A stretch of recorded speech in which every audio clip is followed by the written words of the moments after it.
Students, class 11 financial accounting chapter 1। ये question number है 11। Journalise the following transaction in the book of Himanshu. Himanshu की पुस्तक में निम्न ट्रांजेक्शन को जनरलाइज करो, यानी कि जनरल में एंट्री करो। तो सबसे पहले 2017 दिसंबर 1 की एंट्री है। ट्रांजेक्शन है बिजनेस स्टार्टेड विद कैश 75,000। यहाँ पे क्या है कि हिमांशु ने कैश से बिजनेस स्टार्ट किया, यानी कि बिजनेस में कैश लगाया। यहाँ दो अकाउंट प्रवाहित हो रहे हैं, एक तो कैश हो रहा है और लगाने वाला कौन है? हिमांशु। हिमांशु प्रोप्राइटर बिजनेस का। तो ये बिजनेस में क्या आ रहा है? कैश आ रहा है, और कैश क्या असेट्स भी है, और असेट्स बिजनेस में आ रही तो बिजनेस में असेट्स इंक्रीज हो रही है, और इंक्रीज होती है तो हम उसको डेबिट करते हैं, कैश को। ओके, कोई भी संपत्ति इंक्रीज होती है बिजनेस में, उसको डेबिट करते हैं। और प्रोप्राइटर बिजनेस में पैसा लगा रहा है, कैश लगा रहा है, तो प्रोप्राइटर बिजनेस में इन्वेस्टमेंट कर रहा है। आप तो जानते हो प्रोप्राइटर और बिजनेस दोनों का अलग अस्तित्व होता है, दोनों अलग यूनिट होते हैं। इसलिए प्रोप्राइटर एक तरह से लेनदार हो गया बिजनेस का, तो उसको हम सीआर करेंगे, यानी कि बिजनेस को उसको पैसा लौटाना है, तो प्रोप्राइटर को हिमांशु को सीआर करेंगे। और हिमांशु की जगह क्या करेंगे? हम कैपिटल को सीआर करेंगे। जब भी पैसा बिजनेस में लगाता है कोई प्रोप्राइटर, उसको कैपिटल सीआर करते हैं। तो एंट्री क्या बन गई? Cash account D R to proprietor account या capital account CR. 75,000 D R में और 75,000 सीआर में कैपिटल को सीआर कर देंगे। ओके, दूसरी एंट्री है, ट्रांजेक्शन है दिसंबर 7 का। परचेज गुड्स फॉर कैश 10,000, यानी कि हमने माल खरीदा कैश में 10,000 रुपये का।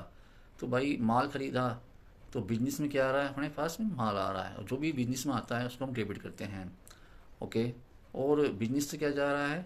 कैश जा रहा है, यानी कि डिक्रीज हो रही है असेट्स बिजनेस में। तो बिजनेस से कैश जा रहा है, तो कैश को हम क्या करेंगे? सीआर करेंगे। यानी कि वैसे भी एक नियम है अपना गोल्डन रूल कि जो वस्तु बिजनेस से जाती है उसको हम सीआर करते हैं, तो यहाँ पर कैश को हम सीआर करेंगे। और माल जो बिजनेस से में आ रहा है, जो वस्तु आती है उसको डेबिट करेंगे। तो क्या करेंगे? Entry purchase account D R to cash account C R 10,000। Okay, तीसरी एंट्री है दिसंबर 9 की। Sold good to Swati.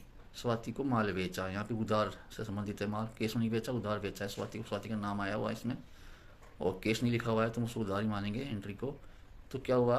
ये स्वाति पानी वाली है, यानी स्वाति अपने डेटर्स बन गई, क्योंकि स्वाति को हमने उधार माल बेचा है, स्वाति से पैसा लेना है। तो डेटर्स क्या है? अपना असेट्स होती है। और वैसे भी एक नियम है अपना, जो पानी वाला होता है उसको हम डेबिट करते हैं। Okay, debit the receiver. और बिजनेस से क्या जा रहा है? माल जा रहा है, यानी हमने माल बेचा है, तो माल जा रहा है तो माल को हम सीआर करेंगे, क्योंकि बिजनेस वस्तु जाती है उसको सीआर करेंगे। ओके, तो एंट्री बन गई Swati account D R to sales account C R 5,000। Okay, अच्छा, दिसंबर 12 का ट्रांजेक्शन है। परचेज फर्नीचर, फर्नीचर खरीदा। अब फर्नीचर क्या होता है? फर्नीचर अपना असेट्स होती है, क्योंकि बिजनेस को चलाने के लिए, बिजनेस को ऑपरेट करने के लिए बहुत सारी संपत्तियों का अपन को जरूरत पड़ती है, तो फर्नीचर की जरूरत है अपन को। तो फर्नीचर असेट्स है। ओके, तो असेट्स अपने बिजनेस में आ रही है, असेट्स इंक्रीज हो रही है, तो इसको असेट्स को डी आर करेंगे। तो furniture account D are. Okay, और हमने फर्नीचर खरीदा है 3,000 का, तो बिजनेस से माना कि कैश जा रहा है, तो furniture account D R to cash account C R. Okay, तो कैश क्योंकि अपनी असेट्स डिक्रीज हो रही है, और जो असेट्स डिक्रीज होती है उसको हम सी आर करते हैं, इसलिए कैश को हमने सी आर कर दिया 3,000 से। ओके, अच्छा, दिसंबर 18 की एंट्री है। Cash received from Swati. Transaction दिसंबर 18 को। Cash received from Swati in full settlement 4,000, यानी कि स्वाति से हमने 4,000 रुपये प्राप्त की, फुल सेटलमेंट साफ कंप्लीट कर दिया, उसका कोई लेना देना नहीं रहा स्वाति से। अब स्वाति को कितना माल बेचा था कौन ने? 5,000 रुपये का माल बेचा था, और लिया कितना है? 4,000 रुपये, यानी कि 1,000 डिस्काउंट लेना पड़ा स्वाति को। ये पहले से एग्रीमेंट होता है, भाई आप जल्दी पेमेंट कर दोगे हमको इस पीरियड में, तो हम आपको डिस्काउंट देंगे। तो यहाँ पे स्वाति को डिस्काउंट दिया गया है। अब डिस्काउंट दिया है तो बिजनेस के लिए एक तरह से लॉस हो गया। ओके, और आप जानते हो लॉस को हम डेबिट करते हैं, तो डिस्काउंट अलाउड कर दिया, हमने डिस्काउंट दे दिया स्वाति को। डिस्काउंट को हम क्या करेंगे? डी आर करेंगे। कितने से करेंगे? 1,000 रुपये में नुकसान हुआ है भाई। और बिजनेस में क्या आ रहा है भाई? केस आ रहा है। केस कितना आ रहा है भाई? 4,000 का, तो हम केस को भी डेबिट करेंगे 4,000, क्योंकि अपनी संपत्ति इंक्रीज हो रही है, और बिजनेस में जो आता है उसको हम डेबिट करते हैं। तो केस 4,000 से आ रहा है, तो केस अकाउंट डी आर, और डिस्काउंट अलाउड डी आर कितना? 1,000। ओके, 4,000 केस में लिखे डी आर में, और डिस्काउंट को हम डी आर कर देंगे 1,000 रुपये से। और देने वाली कौन है? मतलब 5,000 रुपये स्वाति से, तो 5,000 स्वाति को हम सी आर कर देंगे, यानी देने वाली स्वाति इसको जब हम सी आर कर देंगे, देने वाले को हम सी आर करते हैं। दिसंबर 25 को क्या है कि 25 को एंट्री ट्रांजेक्शन है। पेड रेंट, रेंट चुकाया कितने का? 1,000 का। हमने रेंट कैश में चुकाया है, तो एंट्री क्या बन जाएगी? Rent account D R to cash, की रेंट हमारा खर्चा है, हम रेंट को डी आर कर देंगे। अब बिजनेस से क्या जा रहा है, कैश जा रहा है, यानी कैश डिक्रीज हो रही है, असेट्स डिक्रीज हो रही है, तो हम सी आर करेंगे कैश को।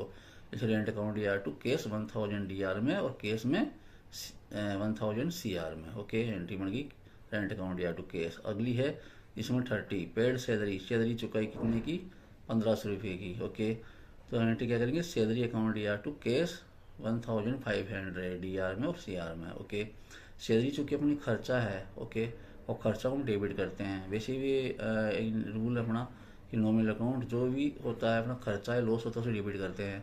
और बिजनेस से क्या जा रहा है, कैश जा रहा है, यानी कि असेट्स डिक्रीज हो रही है, तो हम उसको सी आर करेंगे कैश को। तो एंट्री बन गई salary account D R to cash 1500 रुपये। ओके, अब अगला ट्रांजेक्शन हम अगली बार अगली वीडियो में देखेंगे। और लाइक एंड सब्सक्राइब करें इस तरह की वीडियो देखने के लिए। Okay, thank you.